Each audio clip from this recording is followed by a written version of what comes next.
There's a strange little scene that plays out every spring at garden centers all over the place. Someone walks in dreaming about bowls of bright yellow lemons on the kitchen table, buys a small tree in a black nursery pot, carries it home like a promise, and by midsummer that promise has turned into 3 pale leaves, a few thorns, and one stubborn branch that looks like it's thinking about giving up. The owner blames the weather, or the fertilizer, or bad luck, and then next year they try again. Same tree, same pot, same disappointment. And the hard part is, lemons in containers are not nearly as mysterious as people have been led to believe. Fussy? Sometimes. Particular? Absolutely. But impossible? Not even close. There was a time when people who had no greenhouse worth bragging about, no shelf full of branded powders, and no glowing phone screen to consult every 10 minutes, still managed to keep a citrus tree alive and useful beside a porch, against a wall, or near a bright window. They did it because they understood something we've slowly traded away. They didn't just own a lemon tree, they read it. That's what gets lost now. We buy the plant, skip the reading, and then wonder why the relationship never works. A potted lemon is not a decoration with roots. It's a small system living on your terms, in a tight little world where every mistake gets concentrated. Too much water stays too long, too little food runs out fast. Cold settles in all at once. Heat bounces off brick and cooks the roots. In the ground, a tree can search, stretch, buffer, and recover. In a pot, it depends on your judgment. The good news is that judgment can be learned, and it doesn't take anything fancy. If you want lemons like crazy in a pot, the answer is not to baby the tree harder. It's to understand the few simple things that matter most, and do them in the right order. Once you see those clearly, a lemon tree stops feeling temperamental and starts feeling readable. The leaves tell you things. The soil tells you things. The shape of the growth tells you things. And when you start responding at the right moment instead of the panicked moment, everything changes. So let's reclaim 10 simple tricks that turn a potted lemon from a struggling purchase into a productive little tree you can actually count on. Not tricks in the shiny magazine sense, real tricks. The kind that come from paying attention, making fewer expensive mistakes, and understanding how this plant lives when its whole world is a container. The first trick is choosing a pot like you plan to grow a tree, not display a centerpiece. A lot of people lose before they ever start because they pick the container by looks alone. It's too small, too shallow, too stylish, or it holds water like a bucket.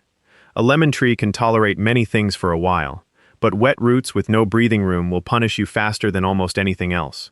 You want a pot that gives the roots room to move without drowning them in a giant swamp of cold soil. Bigger is not always better if the root ball is still small, but cramped is almost always trouble once the plant starts pushing.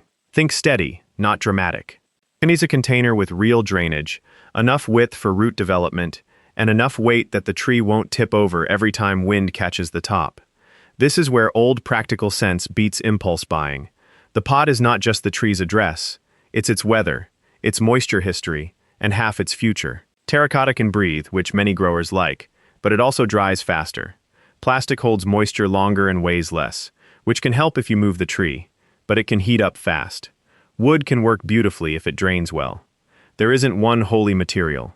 The real rule is this: whatever you choose, it must let excess water leave quickly and allow you to manage moisture without guesswork. If water sits, roots sulk. If roots sulk, leaves yellow. If leaves yellow, people start throwing products at the problem. Most of the time, the problem began with the pot. The second trick is building soil that drains fast but doesn't turn into dust by noon. This is another piece of knowledge that used to be more common. People understood that a plant in a container does not live in ordinary yard dirt, and it shouldn't sit in a heavy bagged mix that collapses into muck after a few waterings. Lemons want moisture, yes, but they want oxygen right alongside it.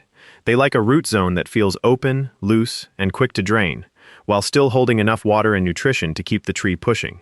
That means your mix should be coarse enough to breathe, and stable enough not to sink into a dense brick over time. Many good growers use a blend that includes quality potting mix with added bark, perlite, pumice, or coarse material to keep air pockets alive. The exact recipe can vary, the principle cannot. When you water, the excess should move through. When the mix settles, it should not become a soggy mattress around the roots. If you squeeze a wet handful and it stays in a heavy clump for too long, that's a warning. A lemon in a pot needs a soil structure that acts more like a sponge with open channels than a bowl of pudding. And this matters because roots are where the whole story starts. People often stare at the leaves for answers, but container citrus problems are usually root problems wearing leaf symptoms. Fix the hidden environment, and the visible parts often follow. The third trick is giving the tree more sun than you think it wants, then watching how heat behaves around the pot. Everybody hears that lemons love full sun, and that's true. But full sun on the leaves and punishing heat at the roots are not always the same thing. A lemon tree wants long, bright hours, especially if you expect flowers and fruit. Weak light gives you weak energy, and weak energy means poor blooming, thin growth, and fruit that stalls or drops. If your tree is only getting a gentle slice of morning light and shade the rest of the day, it may survive, but it won't perform like the tree you imagined. At the same time, container growing asks you to notice what the ground usually handles for you. A black pot on a blazing patio can heat the root zone far beyond what the top growth is comfortably telling you. Sun is good, baked roots are not. So the trick is placement with awareness. Give the canopy the light it craves, but don't ignore reflected heat off stone, metal, or walls. In brutally hot spells, sometimes the smartest move is keeping the tree in bright exposure while shielding the pot itself, or making sure afternoon conditions don't cook the root ball into stress. This is what reading a plant looks like. Not following one sentence on a tag, but noticing how sun and heat behave in your exact space. The fourth trick is learning the difference between watering thoroughly and watering constantly. This one alone rescues more lemon trees than any miracle tonic ever sold. People get nervous with container plants. They see dry surface soil, grab the hose, and keep the plant in a permanent state of damp misery. Or they swing the other direction, forget about it for too long, and the tree dries to the point of leaf curl, flower drop, and stalled growth. Neither rhythm works. What works is deep watering followed by a meaningful dry down near the top of the mix before you water again. Not bone dry all the way through, not wet all week. Just that healthy cycle where roots get a full drink, extra water escapes, and then the mix begins to breathe again. Stick a finger down past the surface. Lift the pot if you can. Learn the difference in weight between freshly watered and ready for water. Watch the leaves, but don't wait until they droop like a flag of surrender. A lemon tree prefers consistency, but consistency does not mean constant wetness. It means a predictable rhythm of drink, drain, and breathe. Once you understand that, a lot of confusion clears. Yellow leaves are not always hunger. Fruit drop is not always bad pollination. Sometimes the plant is simply living in a root zone that never gets a chance to recover from your kindness. The fifth trick is feeding for steady strength instead of sudden lush growth. This is where modern habits can really get people in trouble. We are used to instant responses. Something looks weak, so we hit it hard. Big dose, strong formula, fast green up. But a potted lemon that gets pushed into soft, flashy growth without balance often becomes more vulnerable, not less. You don't want a tree that races and crashes. You want one that keeps enough energy in the bank to flower, hold fruit, and replace leaves without exhausting itself. Citrus are hungry compared with many container plants, especially when they're actively growing and fruiting. Over time, watering washes nutrients out of the pot, and the tree can only use what remains available in that small root world. Regular feeding matters, but the trick is regular, measured, and seasonally aware.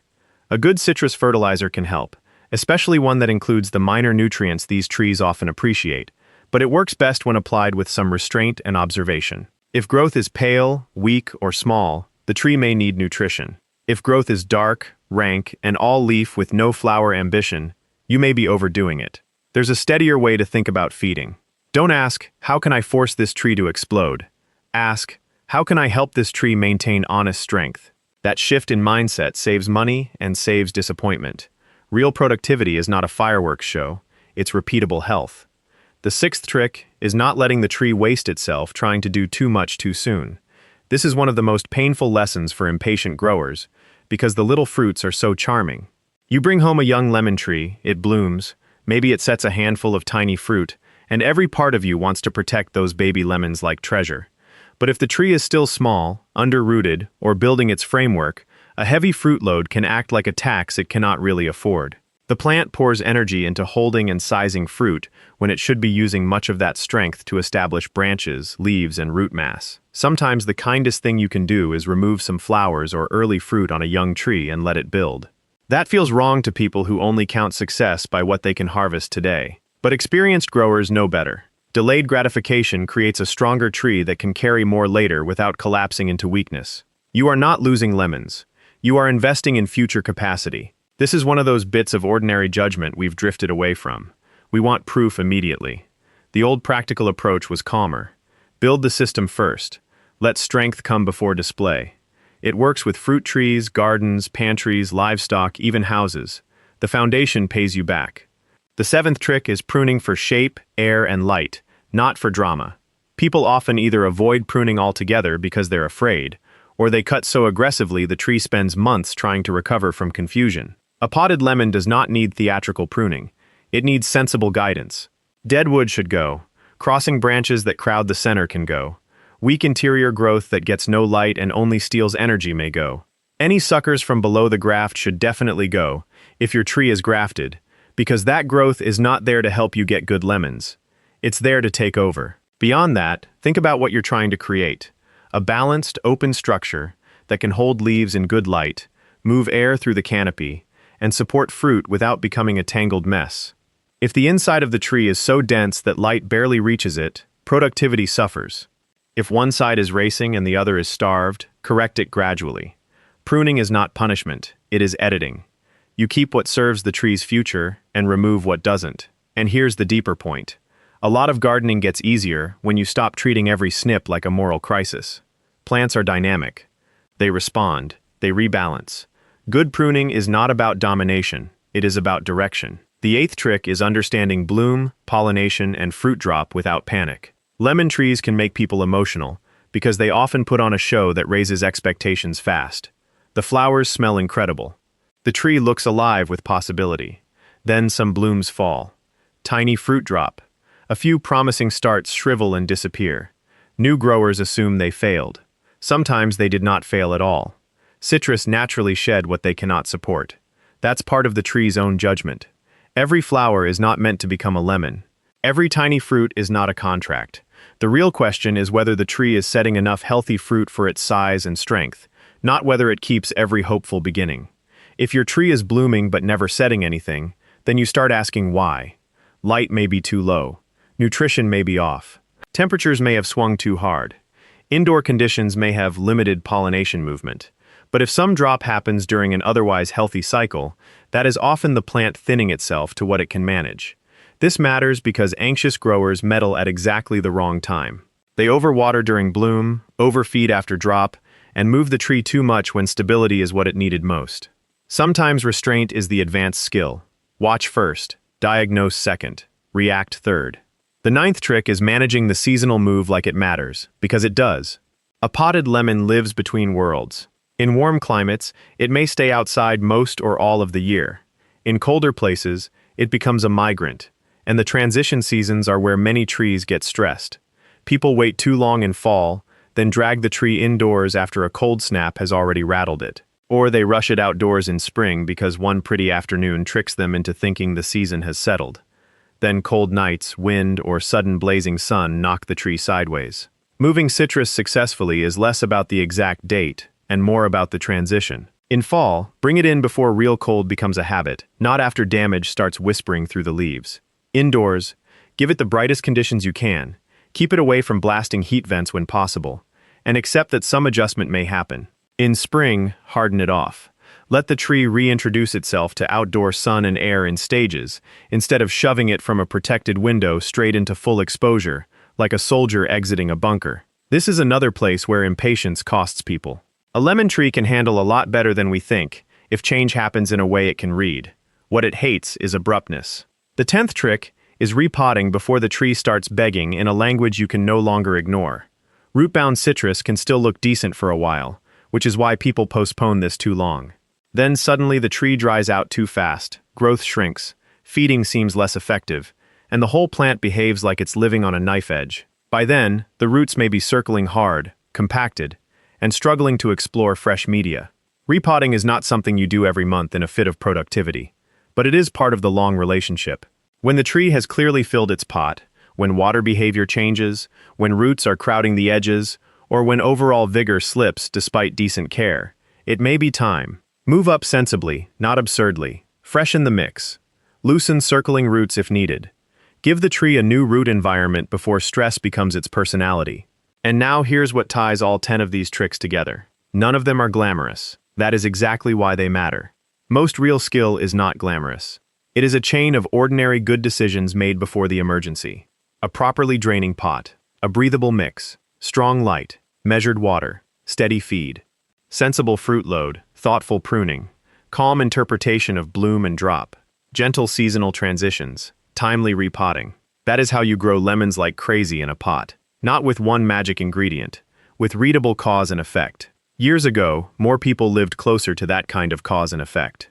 If something wilted, failed, spoiled, rusted, molded, blew over, or dried out, you didn't always have the option of replacing it without thinking. You learned to notice. You learned the feel of a good handle, the smell of soil that stayed wet too long, the look of a branch carrying more than it should. You didn't need to turn every small problem into a consumer event. You adjusted, because the adjustment itself was part of ordinary life. That is what I think a lot of people are hungry for now, even if they don't say it out loud. Not just lemons, not just gardening. They want to trust themselves again in some small practical way. They want to stop feeling like every success requires a product line, a perfect app, or a degree in chemistry. And a potted lemon tree is a surprisingly good teacher for that, because it is small enough to observe closely and honest enough to respond fast. If the leaves are pale, it tells you. If the roots are drowning, it tells you. If the light is weak, it tells you. If you get the rhythm right, it tells you that too. With glossy leaves, confident new growth, fragrant bloom, and fruit that actually holds long enough to ripen. It is feedback you can learn from. And once you do, something shifts. You stop handling the tree like a fragile ornament and start caring for it like a living system you understand. That is a different feeling. It makes you slower in a good way, less reactive, more observant, a little harder to fool.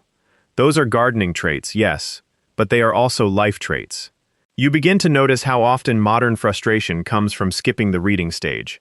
People buy tools they don't understand, soil they never check, plants they place by convenience, not need. Then they call themselves bad gardeners when the result makes no sense. But often it makes perfect sense. The plant has been speaking plainly the whole time. We just haven't been trained to listen. So if your lemon tree has struggled before, don't write yourself off. Really don't. Most failures with potted citrus are not signs that you lack some rare gift. They are signs that one or two important conditions were off, and container trees make those mistakes obvious fast. Once you correct the roots, the light, the watering rhythm, and the seasonal handling, you may be shocked how different the same plant can look. And if you already grow lemons well, you know exactly how satisfying that turnaround is. The first time a potted tree goes from surviving to thriving, it feels like more than gardening luck. It feels like you finally learned the grammar of the plant. You can almost sense what it wants before the symptoms become dramatic. That kind of pattern recognition is worth more than any label stuck in the pot at the nursery. I also think this is why people get attached to citrus in a way they don't always expect. A lemon tree asks for attention, but when you meet it properly, it gives back in ways that feel bigger than the size of the pot. The scent of bloom on warm air, the gloss of healthy leaves against a porch rail, the little weight of a ripening fruit in your hand in a season when you nearly gave up on it. Those moments feel earned, and earned things stay with people. One more thing deserves reclaiming, because it catches people off guard more than they admit, and that is the emotional habit of overreacting to every imperfect leaf. A potted lemon tree will sometimes drop a few leaves when seasons shift, when it comes indoors, when light changes, or when it redirects energy. That does not automatically mean the tree is dying. It means the tree is adjusting. If you treat every yellow leaf like a 5-alarm fire, you can create 3 new problems while trying to solve one ordinary transition. You drench the soil, then starve the roots of air. You dump in fertilizer, then push weak growth at the wrong time. You move the plant from spot to spot, never letting it settle long enough to read the new conditions. Calm growers usually do better, because they separate signal from drama. They look for patterns, not single incidents. Is the new growth healthy? Is the soil drying at a reasonable pace? Are many leaves dropping, or just a few older ones? Is the tree holding firmness in the stems? Questions like that keep you grounded. A lemon tree is not asking you to be perfect. It is asking you to be observant. That may sound like a small distinction, but it changes the whole experience. Instead of feeling judged by the plant, you start learning from it. And once that happens, even setbacks become useful, because they point you toward the condition that needs correcting, instead of toward shame or panic. That is especially true in winter, when indoor air is dry, daylight is shorter, and the tree is living through conditions that would confuse any outdoor plant. You are not trying to create perfection then. you are trying to carry health through a less than ideal stretch, without making strain worse. So here's the reclaiming part. Don't let this become another plant you merely own. Learn its signals. Lift the pot. Check the soil below the surface. Watch where the afternoon heat settles. Notice whether new growth is sturdy or weak. Ask whether the tree is building strength or being pushed into performance too early. Make small corrections before you make dramatic purchases. That is how confidence returns, in gardening and in almost everything else worth doing. And I'd love to know where you fall on this, because every grower has a different climate, a different porch, a different level of patience, and usually one hard lesson they never forgot. Was watering your biggest problem, or was it light? Did your lemon tree turn around when you repotted, or when you finally stopped babying it? And if someone in your family used to keep citrus, what was the one habit they swore by? Those are the details that teach more than slogans ever will. Because once you start reading a lemon tree properly, you begin to see a larger truth hiding in plain sight. So much of what looks complicated becomes manageable when you understand the living process underneath it. And that old kind of practical knowledge is still here. It hasn't vanished. It just waits for someone to notice again. One pot, one plant, one season at a time. And if you can grow a lemon tree well in a container, you may find yourself looking at the rest of your garden with new eyes, noticing what else has been trying to tell you the truth all along.